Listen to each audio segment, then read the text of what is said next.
The Battle of Fort Donelson was fought from February 11 to 16, 1862, in the Western Theater of the American Civil War. The Union capture of the Confederate fort near the Tennessee-Kentucky border opened the Cumberland River, an important avenue for the invasion of the South. The Union's success also elevated Brig. Gen. Ulysses S. Grant from an obscure and largely unproven leader to the rank of Major General, and earned him the nickname of Unconditional Surrender Grant. The battle followed the Union capture of Fort Henry on February 6. Grant moved his army 12 miles overland to Fort Donelson on February 12 in 13 and conducted several small probing attacks. On February 14, Union gunboats under Flag Officer Andrew H. Foote attempted to reduce the fort with gunfire, but were forced to withdraw after sustaining heavy damage from Fort Donelson's water batteries.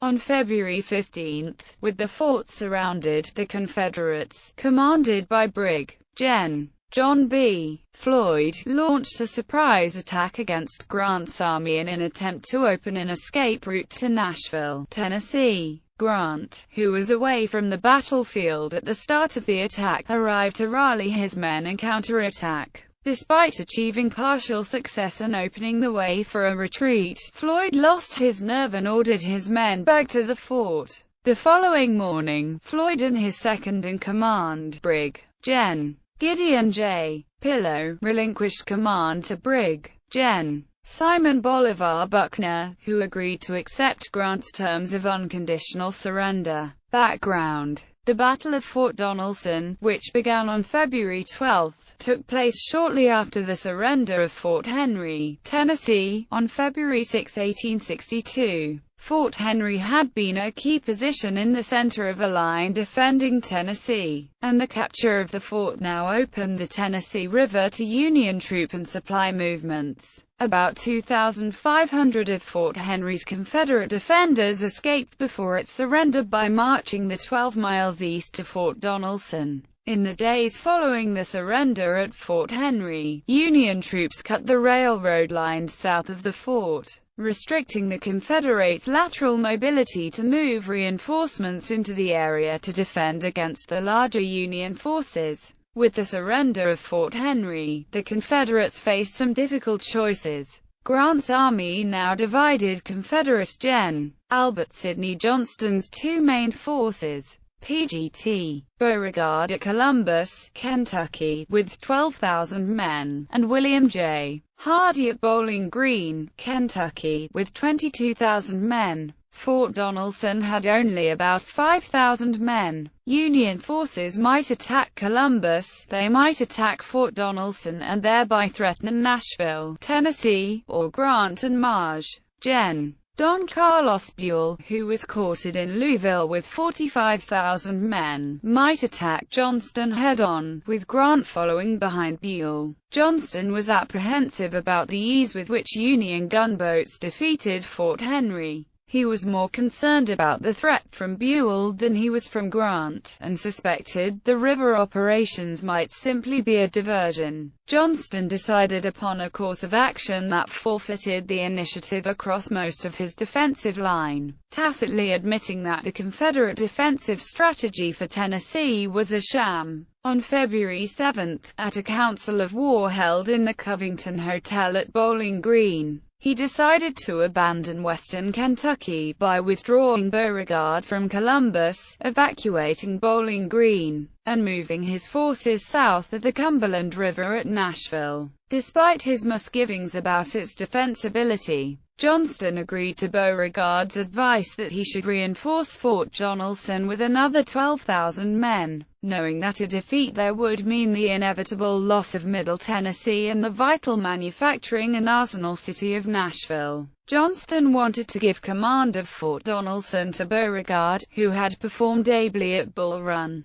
but the latter declined because of a throat ailment. Instead, the responsibility went to Brig. Gen. John B. Floyd, who had just arrived following an unsuccessful assignment under Robert E. Lee in Western Virginia. Floyd was a wanted man in the North for alleged graft and secessionist activities when he was Secretary of War in the James Buchanan administration. Floyd's background was political, not military, but he was nevertheless the senior brigadier general on the Cumberland River. On the Union side, Maj. Gen. Henry W. Halleck, Grant's superior as commander of the Department of the Missouri, was also apprehensive. Halleck had authorized Grant to capture Fort Henry, but now he felt that continuing to Fort Donelson was risky. Despite Grant's success to date, Halleck had little confidence in him, considering Grant to be reckless. Halleck attempted to convince his own rival, Don Carlos Buell, to take command of the campaign to get his additional forces engaged. Despite Johnston's high regard for Buell, the Union general was as passive as Grant was aggressive.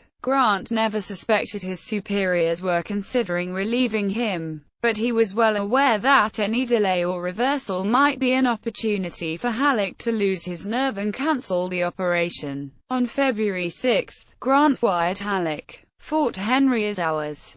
I shall take and destroy Fort Donelson on the 8th and return to Fort Henry." This self-imposed deadline was overly optimistic due to three factors: miserable road conditions on the 12-mile march to Donelson, the need for troops to carry supplies away from the rising flood waters, and the damage that had been sustained by Foot's Western gunboat flotilla in the artillery duel at Fort Henry. If Grant had been able to move quickly, he might have taken Fort Donelson on February 8. Early in the morning of February 11, Grant held a council of war in which all of his generals supported his plans for an attack on Fort Donelson, with the exception of Brig. Gen. John A. McClernand, who had some reservations. This council in early 1862 was the last one that Grant held for the remainder of the Civil War. Opposing forces. Grant's Union Army of the District of Cairo consisted of 3 divisions, commanded by Brig. Gens.